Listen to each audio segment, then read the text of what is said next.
అవకాశం ఇప్పుడు ఎగ్జాంపుల్ చెప్తే నీకు ఫీల్ అయ్యారు నన్ను నిజంగా మాట అన్నారు ఓకేనా ఇద్దరు 1 by 1 చెప్పిన మా బదులు మీరు రియాక్ట్ అయ్యారు ఆమె రియాక్ట్ అవ్వలేదు మీరు రియాక్ట్ అయ్యారు కానీ నన్ను డైరెక్ట్ గా అన్నారు కాబట్టి నేను రియాక్ట్ ఓకేనా ఆమెని జస్ట్ 4 టంగ్ తిప్పుతున్నాను మనస్ఫూర్తిగా లోపల నేను ఆ మాట అంతసేపు సారీ ఫీల్ అవుతూనే అన్నాను ఉదాహరణ తీసుకున్నాను ఉదాహరణ మీరు ఫీల్ అయ్యారు ఏదో ఫీల్ అవుతూ అన్నారు సారీ ఏదో నేను మనస్ఫూర్తిగా నిజంగా నేను మిమ్మల్ని ఉద్దేశించాలని అనుకుంటున్నారా I cute still I cute I know that కదా ఆ మాట మీకు నచ్చదు అంతే కదా సార్ ఆ మాట నచ్చదు అంతే అదే ఇప్పుడు చిన్న మాట ఇవాళ రేపు ఆంటీ అంటేనే ఫీల్ అవుతుంది అవును సార్ అవునా అక్క అనొచ్చు వదినవచ్చు అంటారు కలర్ గురించి మాట్లాడినా రేసెస్ బావాలంటున్నారు ఇలాంటి సొసైటీలో ఉన్నప్పుడు గుండు అంకుల్ అనే మాట నాకు నేను అది తీసుకోను అంతే సింపుల్ ఎందుకంటే ఎవరినన్నా సరే నా మనసులో పెట్టుకోవాలంటే ఎత్తి మీదకి తాను ఆడే పరిస్థితి తీసుకున్నాను డాన్స్ చేసినప్పుడు తీసుకున్నాను చాలా సింపుల్ అయిపోయింది సారీ మేడం నేను నా ఉద్దేశం ఏంటంటే జస్ట్ ఉదాహరణ తీసుకున్నప్పుడు ఫైర్ రావాలనుకున్నాను but you are very welcoming ఆ బ్రదర్ నుంచి ఫైర్ వచ్చింది బ్రదర్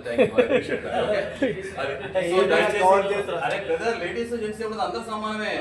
ఒకటే బాడీలో అర్థమైందా మనసు అనేది అదే చెప్తాను ఎగ్జాంపుల్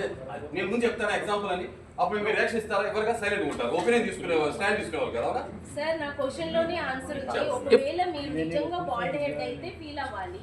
బట్ మీరు కాదు కదా ఆ సర్టెన్ మినిట్ కోసం ఆ మూమెంట్ కోసమే మీరు సేవ్ చేసుకున్నారు దానికి మీరు ఎందుకు ఫీల్ అయ్యారు దిస్ వాస్ మై క్వశ్చన్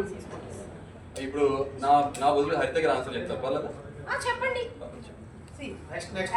ఆ వర్డ్ ఏదైతే వచ్చిందో జియో అనే వర్డ్ నేను అసలు నా పదం నుంచి కూడా నేను అసలు నోటి నుంచి మాట్లాడను అది చాలా రాంగ్ వర్డ్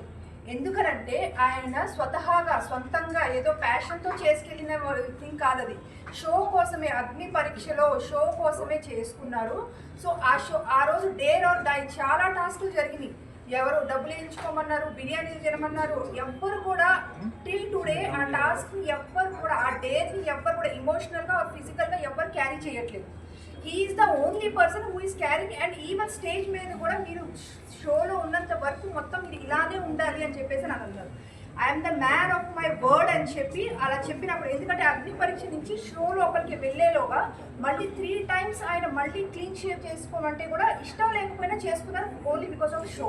సో అలాంటి షోలో దాన్ని కామెడీ చేసేస్తారు ద